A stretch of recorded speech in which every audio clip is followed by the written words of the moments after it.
Let's go to the current president. He's had some thoughts on Iran, and a lot of people are very upset. And we've been going through the MOU, this understanding between us and Iran. There is no deal yet. It is a signed memo of understanding. I've had those too, and then you get to the contract part, and you're like, "Nah, that's not our understanding." But anyway, we'll see how that works out. But everybody's upset about it. Let me just give you a couple of things. First, let me just start with Donald Trump. Here's Donald Trump. Cut one. Listen to this. If they don't honor the agreement, or some things aren't even mentioned in the agreement, it's a memorandum of understanding, but we have an understanding of certain things without writing it. And if they don't honor that, we'll probably go back to bombing them until they honor it. It's amazing what bombs can do. It is amazing what bombs can do. Yes, that's true. It's amazing what bombs can do. So anybody who is worried about this thing, first of all, let me start here. Let me just give you a recap of where I stand on this thing.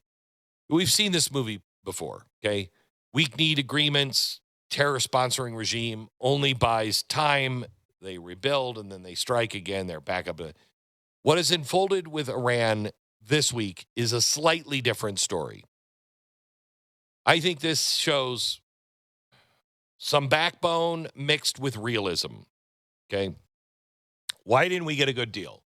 Why didn't we get the deal we all wanted? Well, because the IRGC is in control. Donald Trump was hoping that when it would collapse and they'd kill all those guys, that maybe some reasonable people would be put in. Reasonable people were not put in. You're dealing with the IRGC. You're dealing with the 12ers. And the only way to stop those guys is to kill them all. And the only way you can do that is by putting boots on the ground and then kill them until they stop and then go hunt them out door to door and hang them.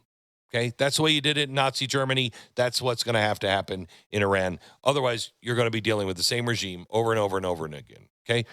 I don't have a taste for that. I don't want to do that. You don't want to do that. Nobody wants to do that. So what do you want him to do?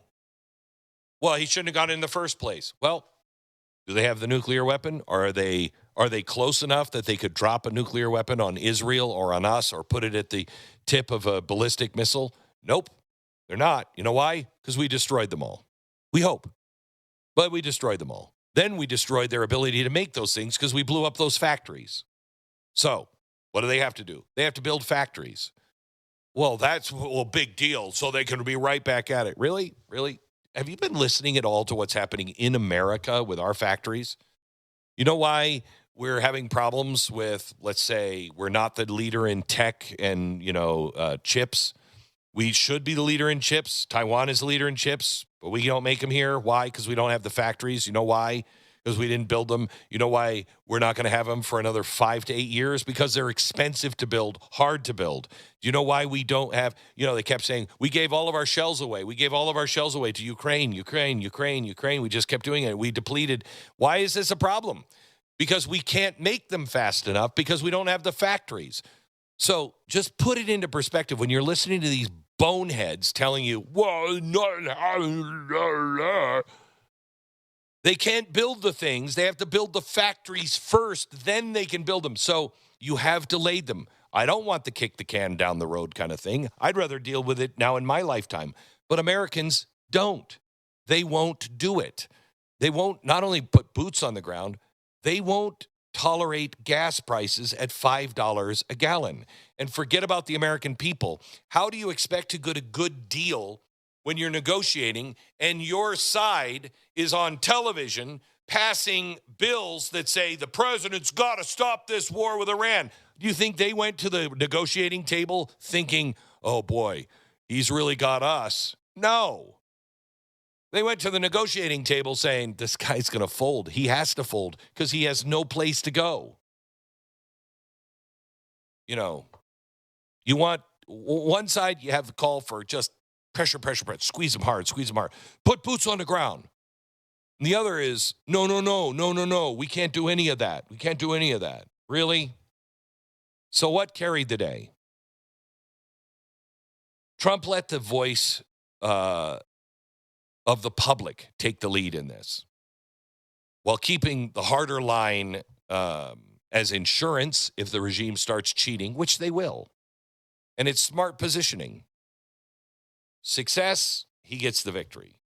If it unravels, the administration could go to a tougher approach. It's easy. By the way, he's also done another thing. You notice this whole time, he had Marco Rubio in there, hammer him, hammer him, hammer him, hammer him. And you had J.D. Vance going, wait a minute, let's slow down. Now, whose name now is being attached to this peace deal? Whose name? It's J.D. Vance. If it works, J.D. Vance gets the credit. If it doesn't, Marco Rubio will get the credit for being the hammer man. He's also just he's setting up for you to decide who the president should be next. He's giving you two clear options. One is the hammer man, one is the peace guy. Let's see which one works. Okay? Did we get what we wanted? No. Did we get Obama? Definitely not. Unlike the old Obama era giveaway, we didn't walk in empty-handed. Okay?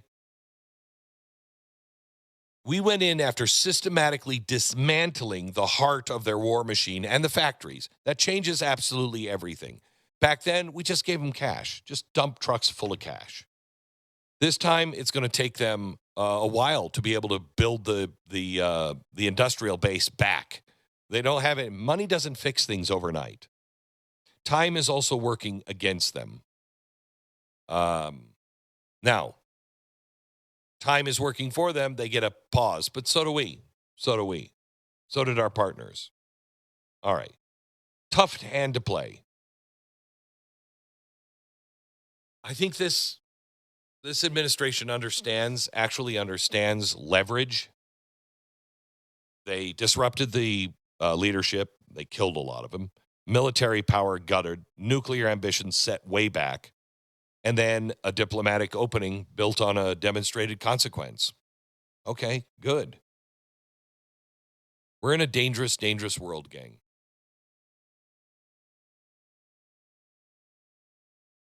Military force has created the conditions for smarter talks, not endless entanglement, not naive trust, strength that opens doors instead of begging at the door.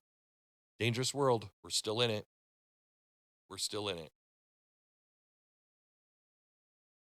Am I thrilled with it? No. Do I think it's the best we could have gotten? Probably. And that's for a myriad of reasons. But we're not weak. We're operating from reality. We're prioritizing our interests. And we're not repeating the deadly mistakes of the past, which is just go in, put boots on the ground. Nope. Get what you can. And quite honestly, with this weak-ass Congress, with Democrats who really, in many ways, almost seem to be rooting for the Iranians to win, with so many podcasters taking all of the bait from the Iranians and all of their propaganda and using that, and everybody screaming, Trump's got to stop, I think this is a pretty good deal. I think we got a pretty good deal. It could have been a lot worse. With all those factors, could have been a lot worse. That's what it is. Jason, where do you disagree? I don't think I disagree. I think that I'm at the point now where I want to see how the technicalities actually play out over the next 60 days. There's a lot of things to iron out, specifically like ballistic missiles. J.D. Vance, who you were just talking about, was just asked the question about the president talking about ballistic missiles, and he made a comment about how basically he was making the point that it's hard to negotiate some kind of curtailing of their missile program. But J.D. Vance said, quote, "But we do expect that it's part of the final deal. They are not going to be able to build the kinds of missiles that can broadly threaten the entire world," which is pretty much what I thought the president meant at that as well. There will be some kind of ballistic missile monitoring. We just haven't gotten to a lot of the specifics yet, and that's going to play out. And I think it's worth giving this time to see what actually happens. And it could all fall apart. I mean, we could be back to bombing. Yeah. Yep. You know, that's the good thing. It is not a peace deal. It's a pause. We have an agreement. We have an understanding. You are going to do this. You're going to do that. You stop doing that, we're going to continue to bomb you. I mean, it's not great. But as I said earlier today, you've got to look into also the fact that the people were done with it. And we were paying, $5 a gallon gas. I paid, what was it, $5.25 for gas the other day? My gosh, it took my breath away. And I have a better job than most people. I can't imagine what it's like just being a regular family. That just can't go on. And he said yesterday, we had to do something or we'd go into, it could mean global economic collapse. And he's right. He's right. If they would have made things much, much worse, if we wouldn't have been able to keep that price of oil down, it could have been really bad.